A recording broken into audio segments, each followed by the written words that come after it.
Voilà le tour de la colère. Alors je commence sans plus tarder. Pouce, abonnement, cloche, partage, commentaire, tout ça, je vous laisse faire. À propos de la colère, une émotion qui est souvent jugée à la louche, comme ça, direct, jugée négative, soi-disant une émotion négative. Je vais vous expliquer en quoi ça me paraît complètement déplacé comme propos en fait. D'abord, je peux comprendre qu'il y ait eu ce réflexe-là, et moi-même je l'ai fait autrefois. La colère, c'est une émotion qui est assez, j'irais, souvent plus déstabilisante que les autres. C'est quelque chose qui nous menace de perdre le contrôle en quelque sorte quand ça se manifeste intensément, puissamment et qu'on n'a jamais vraiment apprivoisé cette colère, pris le temps de la rencontrer vraiment calmement, de manière centrée, lucide. Parce que en fait la colère, quand on la retourne contre nous-mêmes par le contrôle et la retenue, ça nous ronge, ça nous détruit de l'intérieur. Et des fois c'est une colère dont on en a à peu près conscience et qu'on réprime un petit peu chaque jour. Des fois c'est une colère qui a à peine eu le temps de germer enfant, qu'on a refoulé très très vite et qui en fait a grandi très progressivement au fil des années, et finalement il y a un gros cumul et elle est peu visible, elle est comme éteinte. En fait c'est plutôt comme un volcan qui n'est pas encore entré en éruption. Bon, quand on contrôle la colère, quand on la retient, quand je dis ça nous bouffe de l'intérieur, c'est vraiment physiologique, hein. C'est pas juste comment dire, c'est pas abstrait. Des personnes disent oui, ce qui est psychologique, c'est beaucoup dans la tête. Pour rappel, la tête fait partie du corps. Et du coup, ça m'étonnerait pas qu'au niveau somatique, il y a un lien entre colère réprimée et maladie auto-immune, ce côté de se bouffer de l'intérieur. Voilà, ça c'est juste une hypothèse comme ça. Après, il y a aussi, je comprends aussi que ce soit, ça donne envie de mépriser la colère quand c'est une colère qui se déverse sur notre environnement, sur les autres, et on va vraiment casser tout ce qui nous entoure, nous en prendre à toutes les personnes qui sont à côté, sans plus aucune distinction, en fait on est tout seul dans ce processus, on se déverse et l'autre n'existe plus en fait. On perd conscience en fait de notre humanité, et on dit plein de choses qu'on regrette ensuite parce que juste c'est trop, on n'en peut plus, et voilà, on peut pas garder ça en soi et on balance ça à l'extérieur de manière complètement sauvage, de manière sauvage et sans conscience, avec très peu en tout cas. Donc je comprends qu'on ait collé cette étiquette sur la colère. Bon, maintenant je vais quand même parler au moins une troisième voie qui fait que en fait finalement ce type de discrimination positive négative me semble superflu. C'est qu'en fait la colère, c'est une émotion, ça nous renseigne sur des besoins bon, si c'est la colère, ce sont des besoins qui ne sont pas satisfaits et qui sont arrivés à un tel point que la colère se manifeste, et c'est bon signe que la colère se manifeste. Vaut mieux ça plutôt que continuer à mourir de l'intérieur dans une forme de dépression en fait, à mon avis. Donc l'expression de la colère, c'est déjà une expression de la vie en soi. C'est ce désir de vivre, cette combativité, cet endroit où en fait je ne suis vraiment plus en accord avec certaines choses que je suis en train de vivre.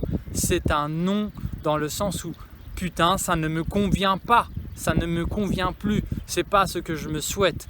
Et en fait cette puissance, cette force, cette agressivité va me permettre de me mettre en mouvement, d'aller pour moi, d'aller vers mes besoins, de me battre pour moi, c'est une question de se battre, ou simplement de me porter, de me gérer. C'est une manière en fait de se prendre soin de soi-même que d'accueillir cette colère, parce que cette colère, elle a des choses à nous dire, elle nous parle. c'est une puissance à mon service. Lorsque je vis ma colère, je vis ma puissance. C'est pas, comment dire, ce n'est pas exclusif à la colère, mais là, quand je vis ma colère, je vis ma puissance. C'est une manière d'entrer en contact avec moi-même. Lorsque je réprime ma colère, que je la juge et que je la rembarre et que je lui dis de se casser, qu'elle n'a pas sa place, je suis en train de me couper de moi-même une fois de plus. Je suis en train de m'interdire de me vivre dans comment dire, je m'interdis de rentrer en contact avec mes besoins, puisque pour prendre conscience de mes besoins fondamentaux, il est essentiel que je vive mes émotions. Sinon, ça va être quelque chose d'abstrait, sans substance. Je vais le savoir, mais je ne vais pas passer à l'action.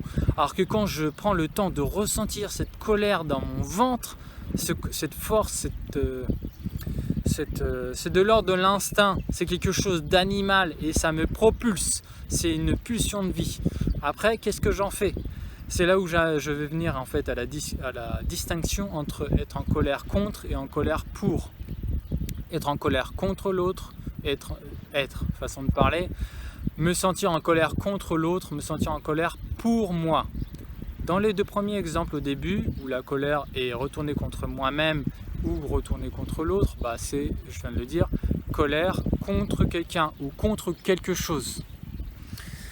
À ce moment-là, je suis dans une projection. Je projette quelque chose et j'accuse l'autre, par exemple, je l'accuse de mes mots. Je projette quelque chose sur lui, c'est devenu mon bouc émissaire à ce moment-là et c'est une manière d'être à côté de moi-même. Je suis en train de vivre ma colère que partiellement et indirectement. Si je prends pas le temps de vivre mon émotion pleinement, de l'accueillir, même si c'est de la colère ou ça peut être même un profond désespoir, finalement quelque chose qui va nous amener à nous effondrer, à nous liquéfier au sol. Même ça, peut-être pas tout seul si c'est très difficile, mais même ça demande à être vécu avant de laisser de la place naturellement à autre chose, de passer, de tourner la page d'une manière qui nous semblait inconcevable juste avant d'accueillir en fait ça.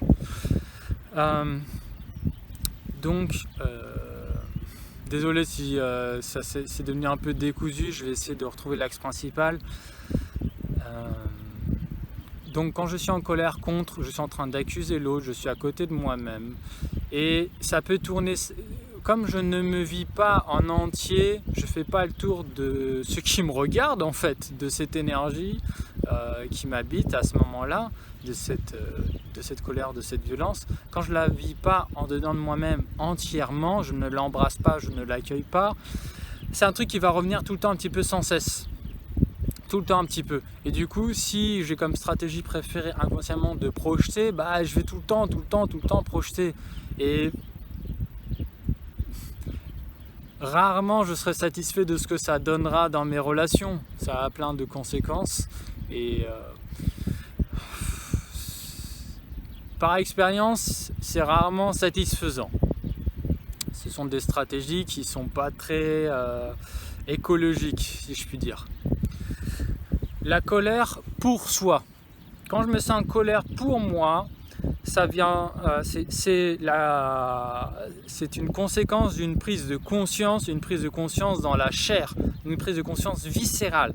Par exemple, je me rends compte que pendant toutes ces années, j'ai autorisé certaines choses qui me détruisaient. J'ai permis des personnes de me parler d'une certaine manière, je les ai laissés avoir telle influence, je les ai laissés se comporter d'une certaine manière avec moi, qui aujourd'hui me semble totalement irrespectueux et je suis devenu intolérant par rapport à ça. Et où je me rends compte que pendant tout ce temps, je ne m'écoutais pas, pendant tout ce temps, je ne répondais pas à des besoins qui étaient vitaux, je n'ai pas pris soin de moi. Il y a un endroit où ça me touche, il y a un endroit où je me sens révolté, je me sens indigné. Et maintenant que j'en ai pris pleinement conscience et que je me sens plus responsable de mes émotions, de ma vie et la responsabilité de prendre soin de moi-même, les autres c'est un bonus, à ce moment-là, je peux me sentir en colère. Je peux me sentir en colère et c'est une colère là en fait quand je fais, j'ai le geste, comme ça je montre mes poils, ça reste dans le thème de la chaîne, à poil ou pas. C'est une sensation interne, intense, éventuellement dans cette sensation de tube que j'ai décrit dans la vidéo précédente. Je mets l'étiquette au-dessus.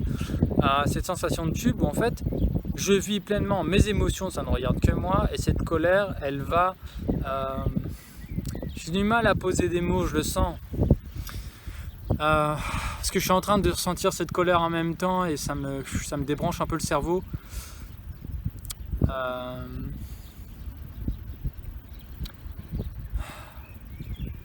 Bon, en fait, tout simplement, si je suis en train d'exprimer cette colère en la vivant pour moi, donc il y a le côté où ça me met en mouvement, c'est un moteur, c'est une impulsion, c'est une énergie à mon service quand je suis en train je l'assume en fait, et que je la vis, et que j'ai conscience que cette colère m'appartient. Et si j'ai besoin de l'exprimer avec une autre personne, je suis dans l'exemple de quelque chose, d'une forte colère. À ce moment-là, je peux très bien crier, je peux très bien lever le ton et parler fortement, parler de moi, parler de la situation que je ne supporte plus, parler de mes émotions, de ce que je ressens, de ce dont j'ai besoin. Plus de batterie. De ce dont j'ai besoin. Et à ce moment-là, je peux même faire une demande et être vigoureux dans ma demande. C'est une demande pour savoir est-ce que la personne est disposée à faire ça pour moi. Est-ce qu'elle est OK? Est-ce qu'elle veut bien m'aider ou non? Je vais voir. Je suis en train de me renseigner en fait. Quand je fais une demande, j'essaie de prendre du feedback sur l'extérieur par rapport à l'autre personne et savoir ce qu'il en est pour que je puisse aviser moi-même. L'autre personne aussi, elle va avoir des informations à mon propos. Elle va comprendre dans quel état je suis. Comme je ne suis pas en train de l'accuser, elle ne va pas se sentir agressée. Elle va être un peu plus lucide, disponible pour m'entendre et me voir. Après, libre à elle de rester avec moi, de se relier à moi ou de s'extraire de la situation parce que pour X raison, c'est trop pour elle aussi. Ça, c'est au cas par cas. Ce que je veux dire, c'est qu'à ce moment-là, je ne suis pas en train de me sacrifier. Je ne suis pas en train de contrôler et de retenir ma colère. Je suis en train de la vivre de manière contenue en l'assumant en moi. Je ne suis pas non plus en train de sacrifier l'autre. Parce que je ne suis pas en train de tout déverser sur elle, de l'accuser et d'essayer de la dominer, etc. et de l'utiliser comme bouc émissaire. Je suis en train de me vivre à ma juste place. Je suis en train peut-être d'exprimer des sentiments, des besoins, des demandes, de parler de moi avec force. Et voilà tout. Voilà tout. Lorsque je fais ça, je suis en train de m'accueillir, je suis en train d'honorer la vie en moi, je suis en train d'aller vers mes besoins et je suis en train de faire avec ce que j'ai. Ce que j'ai à ce moment-là, c'est une colère, c'est une puissance et ça va m'amener en mouvement. Et c'est une force de combativité. Parfois, c'est le moment de se battre pour soi. C'est une façon de ne pas se lâcher. Et ça peut être aussi pour se défendre. En fait, ça peut être pour un tas de choses. Donc en fait, une émotion, c'est une émotion. Positif, négatif, prendre ces termes au sérieux, ça me semble superflu. Voilà pour la colère. Comme souvent, je ne suis pas pleinement satisfait de ma vidéo, c'est normal, j'ai peu de temps, j'ai pas vraiment un interlocuteur, j'ai un petit point qui me sert d'objectif. Je vous invite à vous exprimer en commentaire pour compléter. Parce que j'ai vraiment envie d'aller plus loin, de développer ça ensemble. Comment vous êtes senti en m'écoutant? Voilà. Pouce bleu si vous avez aimé, si vous n'avez pas aimé, vous sentez que ça vous a rien apporté, vous n'êtes pas du tout d'accord, exprimez-vous. Vous pouvez mettre aussi un pouce rouge, bon ça ne m'aidera pas, mais bon vous pouvez le faire, hein, c'est à disposition.